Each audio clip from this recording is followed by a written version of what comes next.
मैं चाहता तो बड़े आराम से 500 बच्चे मार देता। पैसों की भी कोई दिक्कत नहीं थी, लेकिन मैंने कसम खाई थी 100 बच्चों को मारने की, और वो मैंने पूरी भी की।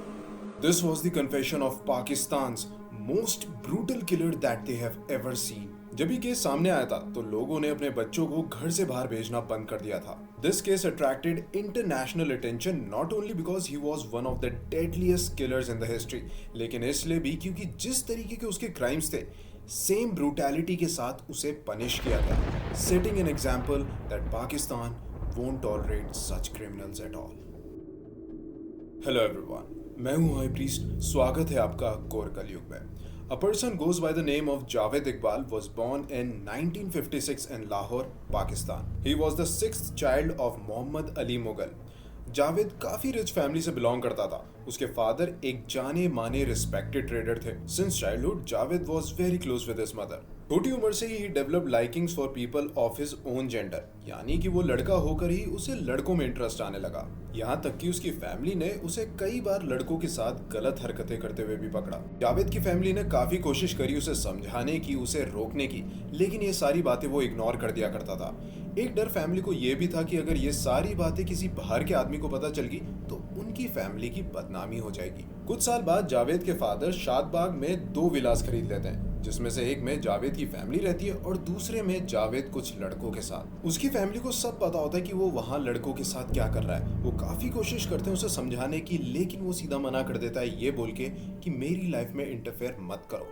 उसी दौरान 1978 में वो स्टील कास्टिंग का बिजनेस सेटअप करता है और साथ ही साथ वो इस्लामिया कॉलेज से अपनी पढ़ाई भी पूरी कर रहा होता है। अच्छा, Javed was very strategic person. कुछ भी चीज करने से पहले वो चीजों को स्ट्रेटेजाइज करता था, फिर चाहे वो काम अच्छा हो या फिर बुरा। जावेद की फैमिली फोकस करती है उसकी शादी करवाने की, ताकि वो लड़कों के साथ घूमना बंद कर दे। हालांकि जावेद हमेशा शादी को लेकर मना कर दिया करता था, लेकिन एक दिन वो अपनी पूरी फैमिली को शॉक कर देता है जब वो बताता है कि अब वो शादी करने के लिए रेडी है और उसने अपने लिए एक दुल्हन भी ढूंढ ली। वो लड़की और कोई नहीं बल्कि उन्हीं लड़कों में से एक लड़के की बड़ी बहन होती है। मैंने बताया ना, जावेद बहुत ही स्ट्रेटेजिकली काम करता था। ये डिसीजन लेने के पीछे का कारण था कि जब उस लड़की से उसकी शादी होगी तो इसी बहाने वो उस लड़के के साथ भी घूमता रहेगा। उसकी शादी 1983 में होती है और कुछ महीनों के बाद ही उसका डिवोर्स हो जाता है। उसके बाद वो फिर से शादी करता है उन्हीं लड़कों में से एक की छोटी बहन से, लेकिन वो शादी भी कुछ महीनों बाद टूट जाती है। अब धीरे धीरे लोगों को जावेद की हरकतों के बारे में पता चलने लगा, क्योंकि कई बार उसके अगेंस्ट हैरेसमेंट हो गया, सेक्सुअल असॉल्ट हो गया, इन सब चीजों को लेकर कंप्लेंट कर दी थी। फिर 1990 में एक आदमी पुलिस कंप्लेंट करता है जावेद के अगेंस्ट कि उसने उसके बेटे के साथ गलत हरकत की। पुलिस काफी सर्च करती है लेकिन उन्हें जावेद नहीं मिलता, तो वो जावेद के पिता और उसके 2 भाई को पकड़कर कस्टडी में डाल देते हैं और बोलते हैं कि जब तक जावेद सरेंडर नहीं करेगा हम तुम्हें रिलीज नहीं करेंगे। 7 दिन बीत जाते हैं लेकिन जावेद सरेंडर नहीं करता। फिर 8वें दिन कुछ लड़कों में से एक लड़के को पुलिस उठाकर अरेस्ट कर लेती है। जब जावेद को इसकी खबर होती है तो वो पुलिस को सरेंडर कर देता है। जेल से छूटने के बाद भी वो सुधरता नहीं। His urges towards small kids weren't getting over. कुछ टाइम के बाद जावेद शादबाग एरिया के one of the most respectable person के लड़के को असॉल्ट कर देता है। अब क्योंकि उस इंसान का वहां पर काफी नाम था, तो वहां के जितने भी बड़े बुजुर्ग होते हैं वो डिसाइड करते हैं इस मैटर को खुद ही सॉल्व करने का।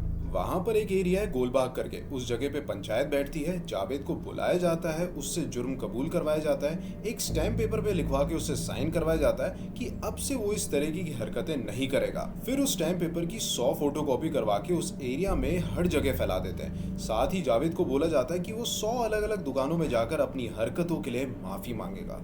उसी दौरान 1993 में उसके फादर की डेथ हो जाती है और ये काफी सैड न्यूज थी जावेद के लिए, क्योंकि अब उस एरिया के लोगों से उसे प्रोटेक्ट करने वाला कोई नहीं था। एक और गलती और जावेद को वो मार मार के बाहर फेंक देंगे। लेकिन जावेद को देखकर ऐसा लग नहीं रहा था कि उसे कोई फर्क पड़ता है, क्योंकि उसके दिमाग में नए नए आइडियाज आ रहे थे लड़कों को फंसाने के लिए।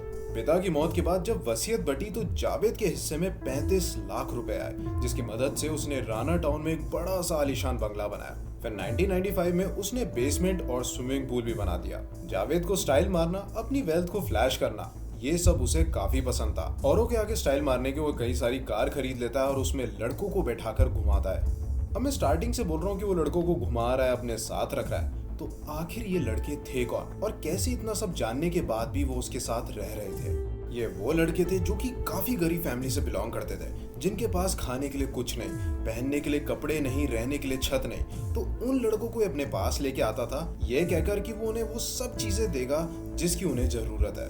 अब जावेद को पता था कि अगर वो सामने से लड़कों के पास जाएगा तो पॉसिबिलिटी है कि फिर कोई ना कोई उसकी कंप्लेंट कर देगा और उसे ये जगह छोड़नी पड़ जाएगी। तो वो एक प्लान बनाता है कि वो खुद ना जाकर बच्चों को अपनी तरफ अट्रैक्ट करेगा। कैसे? वो एक वीडियो गेम की दुकान खोलता है जो कि शादबाग में इकलौती दुकान थी। इफ यू गाइज रिमेंबर, आज से करीब 15-20 साल पहले ऐसी शॉप्स का बहुत ज्यादा ट्रेंड था। घर वालों से छुप छुप के बच के हम लोग इन दुकानों में जाया करते थे गेम खेलने। तो बस हुआ भी यही, उस एरिया के जितने भी लड़के थे वो सब उस दुकान में आया करते थे गेम खेलने। उसका कारण ये भी था कि वो उन लड़कों को अलग से डिस्काउंट देता था और कभी कभी तो उन्हें फ्री में भी गेम खेलने को देता था।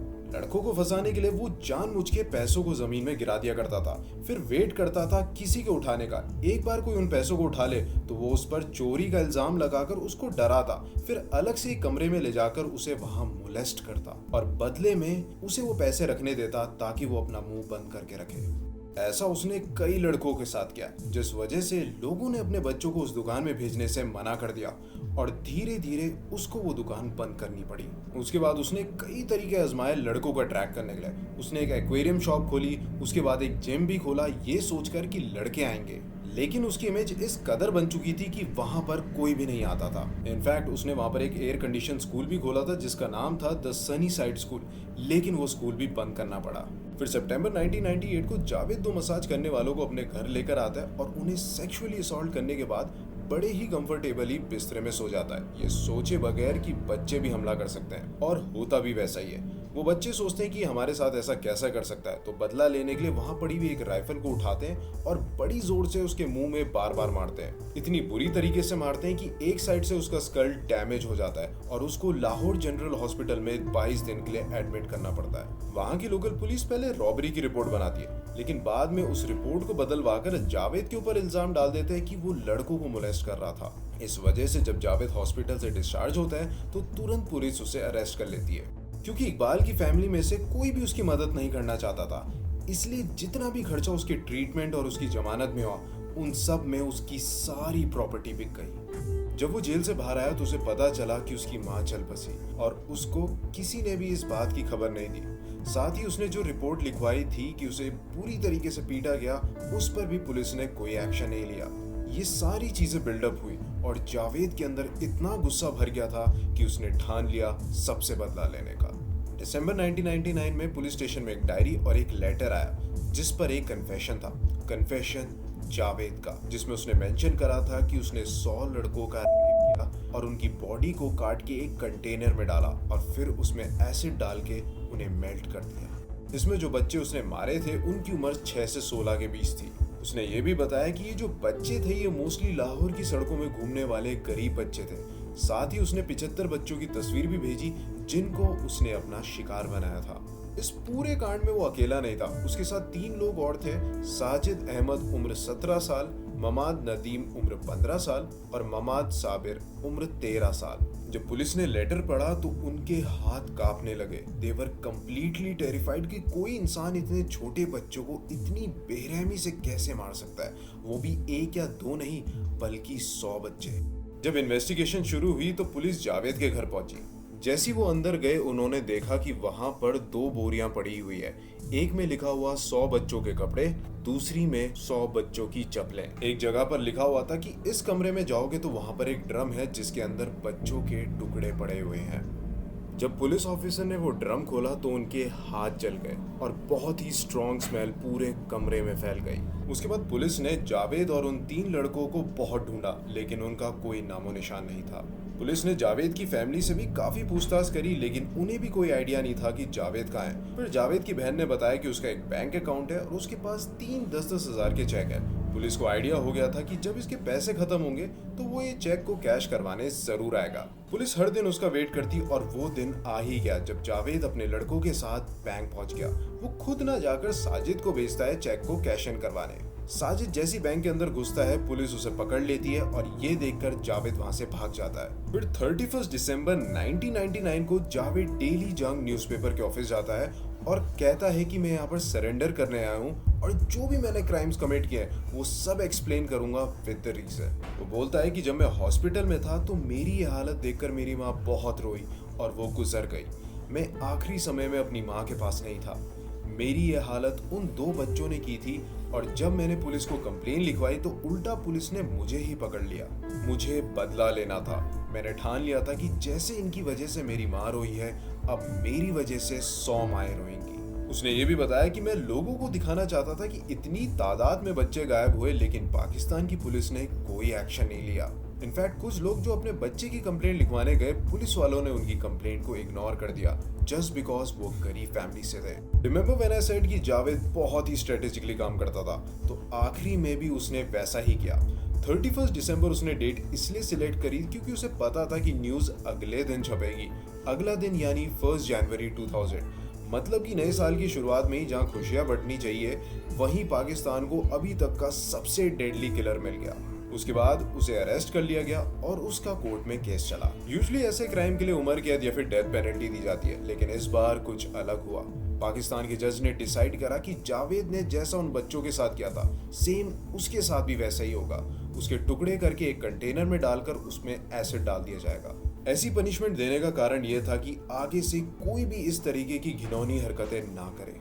जब जावेद ने कोर्ट का वर्डिक्ट सुना तो वो काफी रिलैक्स था। वो हंस रहा था, उसे कोई फर्क नहीं पड़ा, जैसे कि उसने अपनी डेथ को एक्सेप्ट कर लिया हो।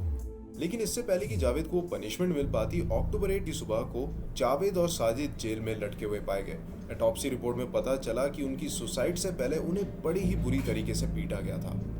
इसी के साथ ये केस खत्म होता है। इस केस को मैंने इसलिए चूज करा ताकि मैं बता सकूं कि सोसाइटी में कैसे राक्षस रहते हैं। So it's very important to educate your child what is a good touch and what is a bad touch, ताकि अगली बार कोई भी कभी भी कुछ गलत करने का सोचे तो आप अवेयर हो जाओ और उसके अगेंस्ट उसी वक्त एक्शन ले सको। Well that's all for today. See you in next video. Until then, stay safe.